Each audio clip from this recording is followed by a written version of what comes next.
Having a good warm-up can be the difference between a normal session and the session that leads to an injury, costing you weeks, even months of progress. I'll be going over this video in my typical tutorial manner, so here's the timestamps for future reference. One of the main causes of injury related to any sport is almost always a joint-related issue. Calisthenics is a very joint-heavy and straining sport, putting your limbs and joints at very disadvantageous positions, especially on your wrists, shoulders, and elbows, including the hips and knees if you're training legs. Making sure your joints are loose and pain-free before, during, and after your training should be your number one concern for preventing joint injury. Performing dynamic movements with low resistance helps the blood flow to the joints and tendons, preparing you for the angles and planes of motion during your working sets. And we use low resistance because to warm up the joints, we simply need to put it through its motions. Using any higher intensity, we just end up using our muscles more than warming up our joints. The best tool at your disposal for this has to be the resistance band.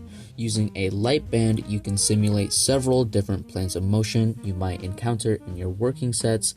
If there's an angle or plane of motion that you find discomforting or even painful, the cure could be simply isolating it with a resistance band to increase that joint's strength and mobility to prevent injury. Stretching can help prime the muscles that you are going to be working, as well as improve flexibility and even mind-muscle connection. The two main methods of stretching are static stretching and dynamic stretching. In simple terms, static stretching is holding the stretch and dynamic stretching is moving in and out of the stretch. There are several studies comparing these two methods, but you didn't come here for numbers, so here's the short version. Dynamic stretching is shown to have a more positive impact on aerobic and power output performance than static stretching. However, this doesn't make static stretching inherently bad. Both static and dynamic stretching can help improve flexibility with little to no difference between them and help loosen and prime your muscles before your training, just as long as the stretch is of only moderate intensity and held between 10 to 30 seconds or of 5 to 15 reps. These aren't definite numbers, only suggestions, but they can be used as a good guideline since too much stretching has been proven to decrease performance. When it comes to warm-up sets, these could very well be the make or break in terms of preventing a possible injury. Warm-up sets are sets of your desired movement but at a lower intensity, increasing the intensity for 3 or more sets until you reach your working intensity. This can be achieved by using easier progressions or gradually increasing the weight for weighted movements.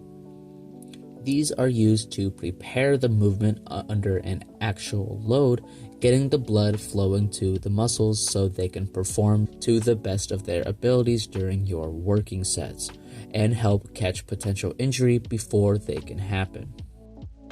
If you go through your entire warm-up but notice that an area is still aching during your less intense warm-up sets, you know that it's your sign to take the day off and focus on recovering and conditioning.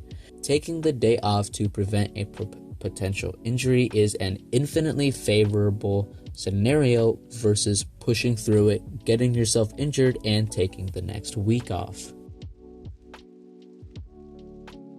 Now you're probably wondering, how the hell do I apply every single one of these to my daily warm-up without it lasting an hour, killing my performance? Well, the thing is, your warm-up should be specified towards the movements that you are performing and your specific needs, just like your training.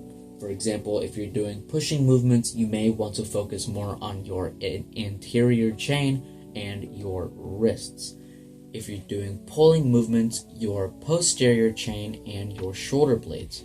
And even then, you'd have to consider certain limitations that you may already have, like flexibility, or even daily struggles, like let's say you slept wrong and now your left shoulder hurts in external rotation.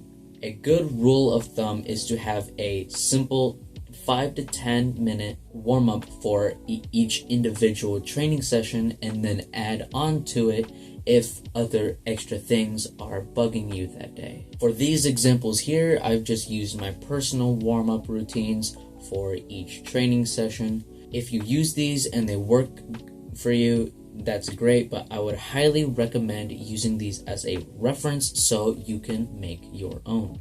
If you like this video or found it helpful, consider checking out my other tutorials, and if you have a question, comment, or video suggestion, leave a comment down below. And on that note, don't look for excuses, look for opportunities.